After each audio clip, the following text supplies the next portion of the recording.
전 세계인이 사랑하는 이 음료, 콜라. 이 콜라가 사실은 약으로 개발되었다는 사실 알고 계셨나요? 오늘은 배고픈 역사책과 함께 콜라의 흥미진진한 탄생 비화를 알아보겠습니다. 시간은 1886년 미국 애틀랜타로 거슬러 올라갑니다. 이곳에는 존 펜버턴이라는 이름의 약사가 있었죠. 펜버턴은 당시 만성적인 두통과 피로에 시달리던 사람들을 위해 특별한 약을 개발하고 있었습니다. 그의 목표는 고통받는 이들을 위한 혁신적인 두뇌 강장제를 만드는 것이었어요. 펜버턴은 여러 재료를 연구하던 중 두 가지 특별한 식물에 주목했습니다. 바로 코카잎과 콜라나무 열매였죠.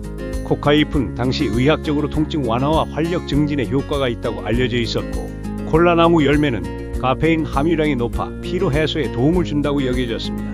펜버턴은 이 두 가지 주원료에 여러 약초와 향신료를 더해 시럽 형태의 약을 만들었습니다. 이렇게 탄생한 그의 시럽은 처음에는 브레인 토닉이라는 이름으로 약국에서 판매되었습니다. 두통과 신경쇠약에 시달리던 사람들이 이 브레인 토닉을 찾아 약국으로 모여들었죠. 사람들은 이 약이 정말로 두통을 완화하고 기운을 북돋아 준다고 믿었습니다. 그런데 어느 날 아주 우연한 계기로 이 약의 운명이 바뀌게 됩니다. 펜버턴의 동료가 실수로 이 브레인 토닉 시럽에 탄산수를 섞어준 것이죠. 그런데 이게 웬일입니까? 탄산수와 섞인 브레인 토닉은 약이라기보다는 시원하고 독특한 맛의 음료 같았습니다. 사람들은 이 새로운 조합에 열광하기 시작했고, 약국에서 음료처럼 마시기 시작했어요. 이 놀라운 발견 이후 브레인 토닉은 빠르게 음료로 자리 잡았고, 현재 우리가 아는 코카콜라라는 이름으로 불리게 됩니다. 코카잎과 콜라나무 열매에서 이름을 따온 것이죠. 약으로 시작했던 콜라가 전 세계인의 사랑을 받는 음료가 된 순간입니다.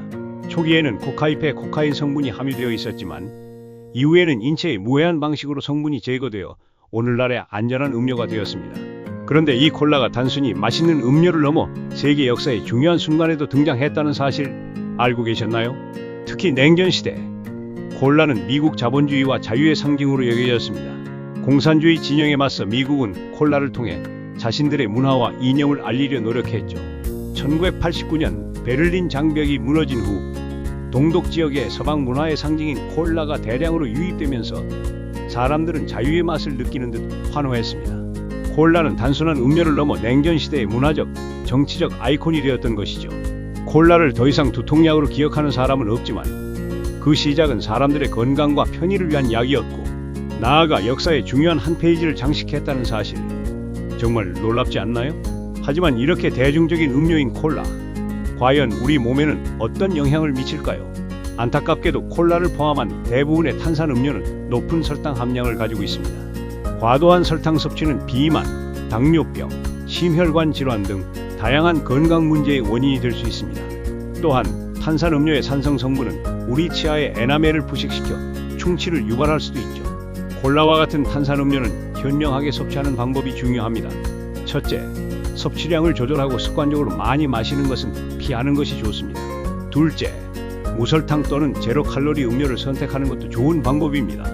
설탕으로 인한 칼로리 부담을 줄일 수 있습니다. 셋째, 탄산음료 대신 물이나 무가당 차를 마시는 습관을 들이는 것이 좋습니다. 그리고 탄산음료를 마신 후에는 바로 양치하기 어렵다면 물로 입을 헹구는 것만으로도 치아 부식을 예방하는 데 도움이 됩니다. 배고픈 역사책은 다음 시간에도 더 흥미로운 역사 이야기로 찾아오겠습니다. 오늘 영상이 유익했다면 좋아요와 구독 잊지 마세요. 감사합니다.